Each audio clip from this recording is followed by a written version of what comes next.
माई मेरी सच्चियां जोता वाली माता तेरी सदा ही जय। धर्म ग्रंथों के अनुसार नवरात्रि के 9 दिनों में रोज देवी के विभिन्न कल्याणकारी रूपों के अवतारों की पूजा की जाती है।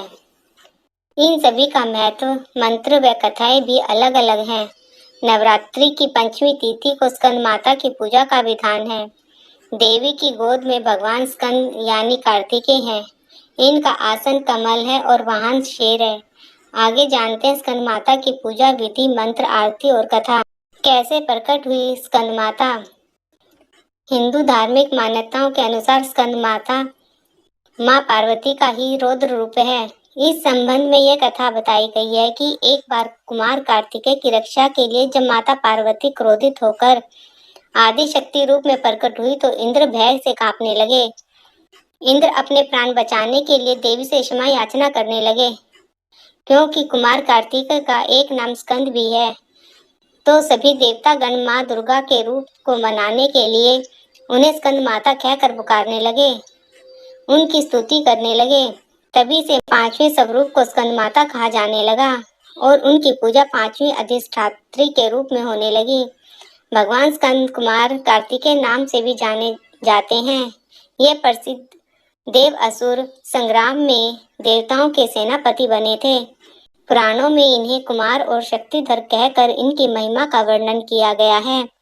इनका वाहन मयूर है। स्कंद माता के विग्रह में भगवान स्कंद जी बाल रूप में इनकी गोद में बैठे हुए हैं। स्कंद माता का स्वरूप। स्कंद माता हिमालय की पुत्री पार्वती है। इन्हें महेश्वरी और गौरी के नाम से भी जाना जाता है। पर्वतराज हिमालय की पुत्री होने के कारण पार्वती कही जाती है। इसके अलावा महादेव की पत्नी होने के कारण इन्हें माहेश्वरी नाम दिया गया है और अपने गौरवर्ण के कारण गौरी कही जाती है। माता को अपने पुत्र से अति प्रेम है, यही कारण है माँ को अपने पुत्र के नाम से पुकारा जाना उत्तम लगता है। मान्यता है कि स्कंद माता की कथा पढ़ने या सुनने वाले भक्तों को माँ संतान सुख और सुख संपत्ति प्रदान प्राप्त होने का वरदान देती है। माँ स्कंद माता का मंत्र। इस मंत्र के उच्चारण के साथ माँ की आराधना की जाती है। या देवी सर्वभूतेषु माँ शक्ति रूपेण संस्था नमस्तस्यै नमस्तस्यै नमस्तस्यै नमो नमो। या देवी सर्वभूतेषु माँ स्कंद माता रूपेण संस्था नमस्तस्यै नमस्तस्यै नमस्तस्यै नमो नमः। इनकी पूजा विधि इस प्रकार है। माँ के श्रृंगार के लिए खूबसूरत रंगों का इस्तेमाल किया जाता है। स्कंद माता और भगवान कार्तिकेय की पूजा भक्ति भाव और विनम्रता के साथ करनी चाहिए। पूजा में कुमकुम, अक्षत, पुष्प, फल आदि से पूजा करें। चंदन लगाएं। माता के सामने घी का दीपक जलाएं। आज के दिन भगवती दुर्गा को केले का भोग लगाना चाहिए और यह प्रसाद ब्राह्मण को दे देना चाहिए। ऐसा करने से मनुष्य की बुद्धि का विकास होता है। स्कंद माता की पूजा से पीले फूल अर्पित करें और पीली चीजों का भोग लगाएं। संतान संबंधी कष्टों को दूर करने के लिए इस दिन बच्चों को फल मिठाई बांटना भी अधिक अच्छा माना गया है। इनकी कथा इस प्रकार है। तारकासुर की कठिन तपस्या से भगवान ब्रह्मा अति प्रसन्न हुए। वे उनके सामने प्रकट होकर बोले, हे तारका, मैं तुम्हारी तपस्या से प्रसन्न हूँ, वर मांगो वत्स। तारकासुर ने ब्रह्मदेव के समक्ष हाथ जोड़कर कहा, हे प्रभु, यदि आप मेरे तप से इतना प्रसन्न हैं तो आप कृपा करके मुझे अमृत प्रदान करें। फिर ब्रह्मादेव ने तारकासुर को समझाया कि हे दैत्य कुमार, मृत्यु लोक में जो जन्मे हैं उसकी मृत्यु अटल है, तुम कोई और वरदान मांगो। तब तारकासुर ने कहा, हे परमपिता परमेश्वर, यदि मृत्यु अटल है तो मुझे वरदान दीजिए कि मैं केवल शिव के पुत्र के हाथों ही मृत्यु प्राप्त करूं। ब्रह्मदेव ने उसे वरदान दे दिया तथा अस्तु कहकर अंतर ध्यान हो गए। तारकासुर जानता था कि माता सती के शोक में डूबे हुए शिव कभी विवाह नहीं करेंगे और जब विवाह नहीं करेंगे तो पुत्र कहाँ से होगा।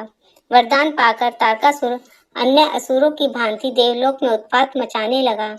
देवतागण ब्रह्मदेव के पास पहुंचे और कहा, हे सृष्टिकर्ता, तारकासुर को आपने कैसा वरदान दे दिया जिसके बल से वो समस्त देवलोक का विनाश करने में लग गया है। अब इसकी मृत्यु कैसे होगी। ब्रह्मा जी ने कहा कि इसके लिए महादेव को विवाह करना होगा तत्पश्चात जो उनके पुत्र होंगे उसी के हाथों तारकासुर का अंत संभव है। सभी देवगण महादेव के पास पहुंचे। उन्होंने विवाह के लिए मनाया तो बहुत प्रयास करने के बाद महादेव मान गए और पर्वतराज हिमालय की पुत्री से विवाह किया। माता पार्वती और महादेव के घर पुत्र का जन्म हुआ जिसका नाम स्कंद पड़ा। माता पार्वती ने ही स्कंद को अस्त्र और शास्त्र की शिक्षा देकर तारकासुर से युद्ध करने के लिए योग्य बनाया। कार्तिकेय और तारकासुर के बीच भीषण युद्ध हुआ और अंत में स्कंद ने राक्षस राज तारकासुर का वध कर दिया।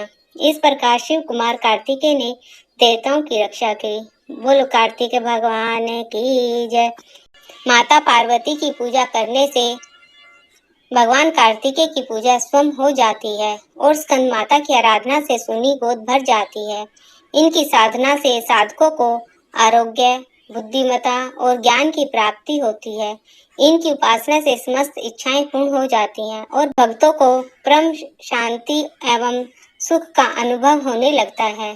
सूर्य मंडल की अधिष्ठात्री देवी होने के कारण इनका उपासक अलौकिक तेज व कांति से संपन्न हो जाता है। संतान सुख एवं रोग मुक्ति के लिए स्कंद माता की पूजा करनी चाहिए। स्कंद माता की पूजा करने और कथा पढ़ने सुनने से संतान सुख की प्राप्ति होती है। स्कंद माता की कृपा से अज्ञानी विज्ञानी हो जाता है। कहा जाता है कि कालिदास द्वारा रचित रघुवंशम महाकाव्य एवं मेघदूत रचनाएं देवी स्कंद माता की कृपा से ही संभव हुई हैं। बोलो पार्वती माता की जय, स्कंद माता की जय। माई मेरी सच्चियाँ जोता वाली माता तेरी सदा ही जय। स्कंद माता की आरती।